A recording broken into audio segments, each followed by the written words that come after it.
Isang original musical na may malalim na tungkulin at layunin na hindi lamang basta pagtatanghal dahil ito rin ay isang fundraising event para sa mga batang nangangailangan. Kung kaya't para bagyan po tayo ng detalye sa original musical na Sabay Bayan, ay nakakasama po natin ngayon dito sa studio si Ma'am Evelyn Tan, pati na din ang ilan sa mga cast nito na sina Charles Gutulong, Christoph Gintapa, at Kyla Camille Navarro. Magandang umaga po at welcome sa Rise and Shine Pilipinas, ma'am. Good morning! Welcome to Rise and Shine Pilipinas. Good morning. Alright, let's start with you, Ma'am Evelyn. Ano po ba itong Sabay Bayan at paano po nabuo ang idea na ito?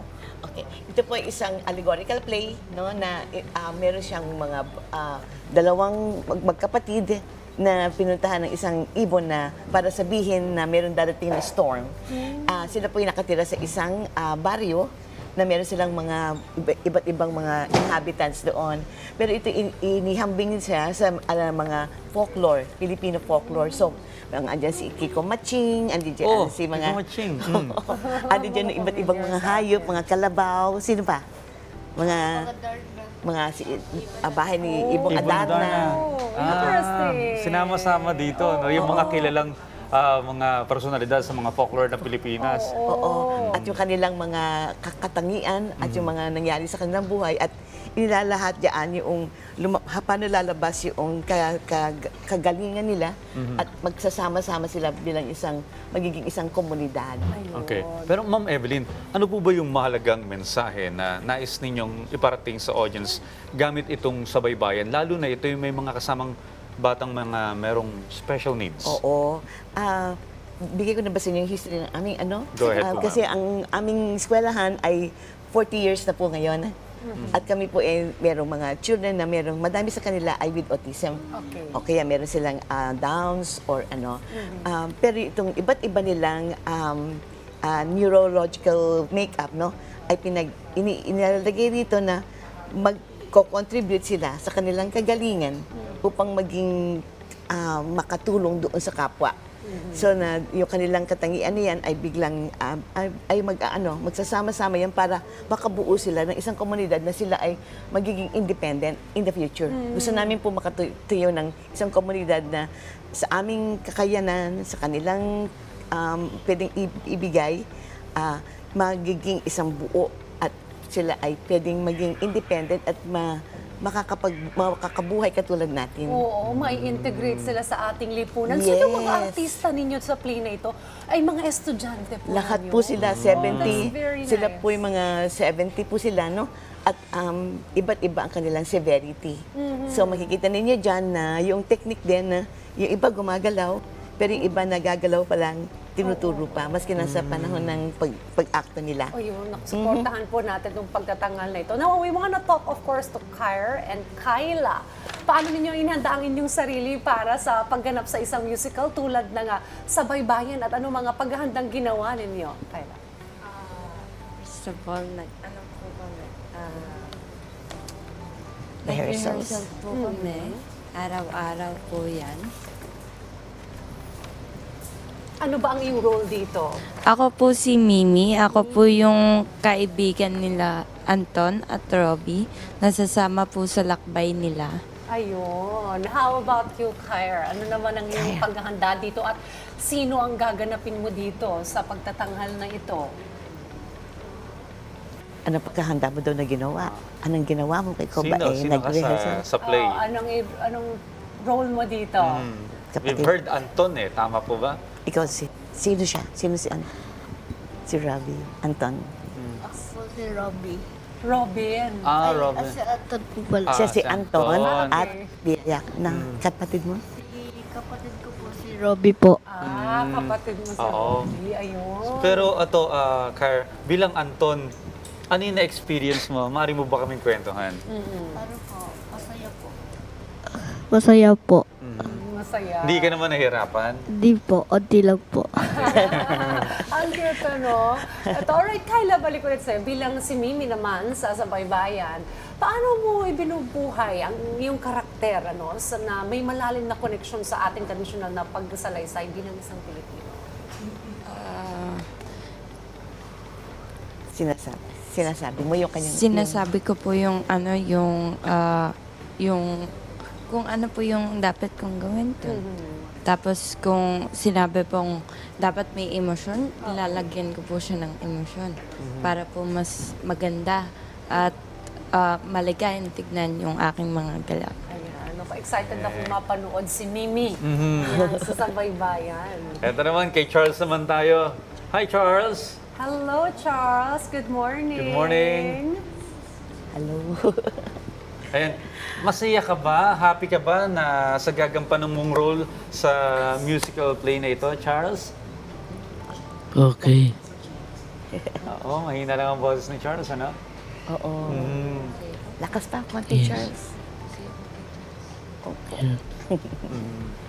Nakakatuwa dahil yung involvement nila sa para tong naglalaro na lang sila. Yes, totoo yun. Na nakaka-relax sa isip.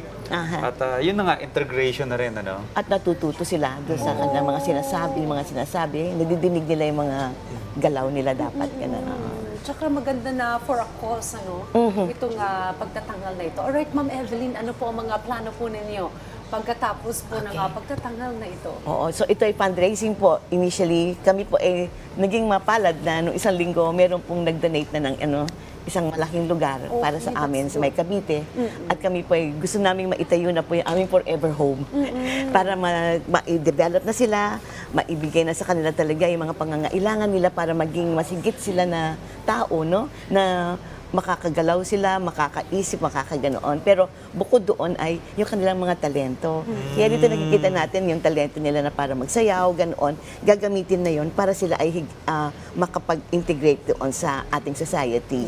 So, si katulad ni Kyla, siya po isang magaling siya sa art at magaling siya sa dance. Si Charles din, artist din niyan. Si Kyre, ang magaling ko siya sa mga drama naman. Sa mga drama. mga Actor ganyan. talaga. Oo. At yung ding mga 70 mga bata doon, kanya-kanya lang silang kakayanan. Sila ay binibigyan din ng, may merong magaling magtanim, magaling Iba't ibang mga talents. Iba't ibang mga Iba yung talento na expertise pagsasama-samahin nila, natin. no? Okay. Pero sana, kung pwede lang sana, Ma'am Evelyn, baka pwedeng may sample sa atin ngayong umaga para kumbaga teaser na rin. Si Mimi. Kaya ba? Ayan, Okay, Mimi. sasayaw daw sila. Okay. Kakanta ka ba or sasayaw? Lalakbay po. Maglalakbay sila. Okay? Okay, sasayaw. Okay, why Okay, not? just put your mic down there and then like so. Go, Kyre. Go, Charles. Do they go down Go, here? Kyla. Okay.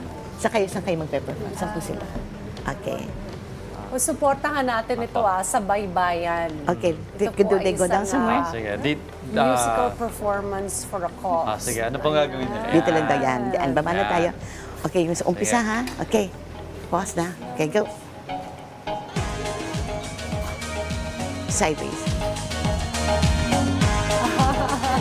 Is this the one? Okay, go. There's no music. Paano ako na? There's no music. Oo, wala raw music. No music. Oh, just go. Kailangan Ready? okay. 1, 2, 3, go. Yung umpisa ha. Yung anong first word doon? First song. Tayo ay Maglakbay ka. Kahit Tayo wala ay maglakbay. Come on. Dali siya. Ayan. Okay, go and go. 1, 2, 3, go. Ang cute! Lakad na. Kantahin mo na lang, Kyla. Very good!